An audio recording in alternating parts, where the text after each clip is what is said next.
মোবাইলটাকে হাত থেকে কিছুক্ষণের জন্য নামিয়ে রাখবেন। এরপর আলসিটাকে ঝেড়ে ফেলে দিয়ে টুকটুক করে চলে যাবেন রান্নাঘরে। এরপরে বানিয়ে নেবেন এরকম নরম তুলতুলে তুলার মতো পাউরুটিগুলো, যেটা ঘন দুধের মধ্যে চুবিয়ে খেতে এত বেশি মজার যে কেউ এই রুটি দেখলে তার খেতে ইচ্ছে করবে। এতটা বেশি পারফেক্ট হয় বাসায় তৈরি এই পাউরুটিগুলো, স্বাদে গন্ধে কালারে একেবারে অতুলনীয়। তো আপনিও কিন্তু এরকম সুপার সফট নরম তুলতুলে তুলার মতো পাউরুটিগুলো বানিয়ে নিতে পারেন। প্রথমে এখানে আমরা 1 কাপ দিয়েছি কুসুম গরম পানি, রেগুলার চায়ের যে কাপ থাকে প্রত্যেকের বাসায় সেই চায়ের কাপ।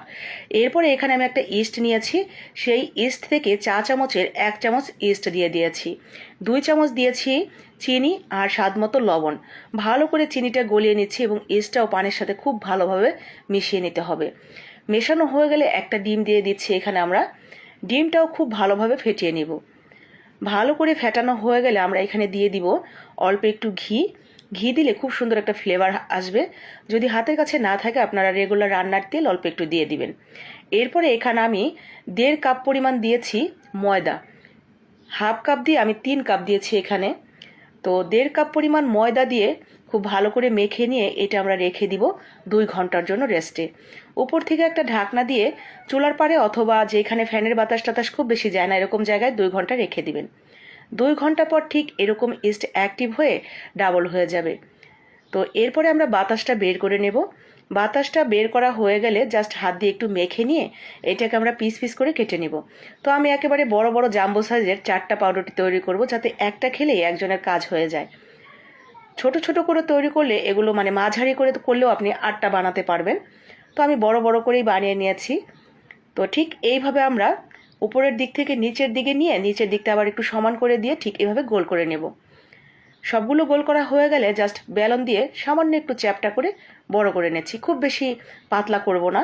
তো ঠিক এরকম যখন হয়ে গেছে এরপরে ছুরির যে পেছন দিকটা, ছুরি অথবা চামচের ডাঁটটার যেটা হাতের কাছে থাকবে, একটু দাগ কেটে সুন্দর করে নিয়েছি। আর উপর থেকে একটু দুধ ব্রাশ করে দিয়ে সাদা তিল দিয়ে ডেকোরেশন করে নিয়েছি। মাঝখানে একটা কিশমিশ দিয়ে নিলাম। ডেকোরেশনের ব্যাপারটা সম্পূর্ণ আপনার নিজের মনের মতো করে ডেকোরেশন করে নেবেন। তো আমি এভাবেই করে নিলাম। এরপরে আমরা তেলের মধ্যে ছেড়ে দিব। তেলটা কিন্তু খুব বেশি গরম না, দেখতেই পাচ্ছেন খুব বেশি বুদবুদ কিন্তু উঠছে না। ঠিক এরকম হালকা গরম তেলের মধ্যেই দিয়ে দিবেন। আর পুরো পাউরুটিটা কিন্তু এরকম হালকা গরম তেলের মধ্যেই বানাবেন। এতে করে পুড়েও যাবে না, আবার একদম ভেতর থেকে উপর পর্যন্ত খুব সুন্দরভাবেই সিদ্ধ হয়ে যাবে। তো এরকম হালকা হালকা গরম তেলের মধ্যে দিয়ে আমরা আস্তে আস্তে রুটিটাকে এই পাশ ওপাশ করে ভেজে নিয়েছি। আপনি যেরকম কালার করতে চান ঠিক ওরকম কালার করে তুলে নেবেন।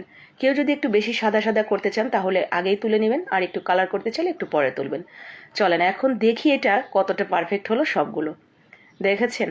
মাশাআল্লাহ, আলহামদুলিল্লাহ। আমার তো দেখেই প্রাণ ভরে যাচ্ছে, চোখ জুড়িয়ে যাচ্ছে। আপনারা দেখেই হয়তো আন্দাজ করতে পারছেন এটা কতটা ভালো লাগবে খেতে আর কতটা পারফেক্ট হয়েছে। তো পুরোপুরি মোবাইল থেকে বোঝার উপায় নেই আর আন্দাজও করতে পারবেন না, তার জন্য আপনাকে কষ্ট করে বাসায় একটু তৈরি করে খেতে হবে। আর তৈরি করে খাওয়ার পর কেমন লাগলো সেটা কিন্তু অবশ্যই আমার কমেন্ট বক্সে জানাবেন। আর আপনার সুন্দর সেই নাস্তাটার ছবি তুলে আমার কমেন্ট বক্সে দিয়ে দিবেন। আমি সহ বাকিরাও দেখে নিতে পারলাম আপনার সেই সুন্দর রেসিপিটি। তো কেমন হলো আজকের আমার এই রেসিপিটা, আপনার মনে জায়গা করে নিতে পারলাম কিনা সেটা জানি অবশ্যই লাইক কমেন্ট শেয়ার করে দিবেন। বাকি আপু ভাইয়াদের মনে জায়গা করার জন্য অবশ্যই একটা শেয়ার দিবেন।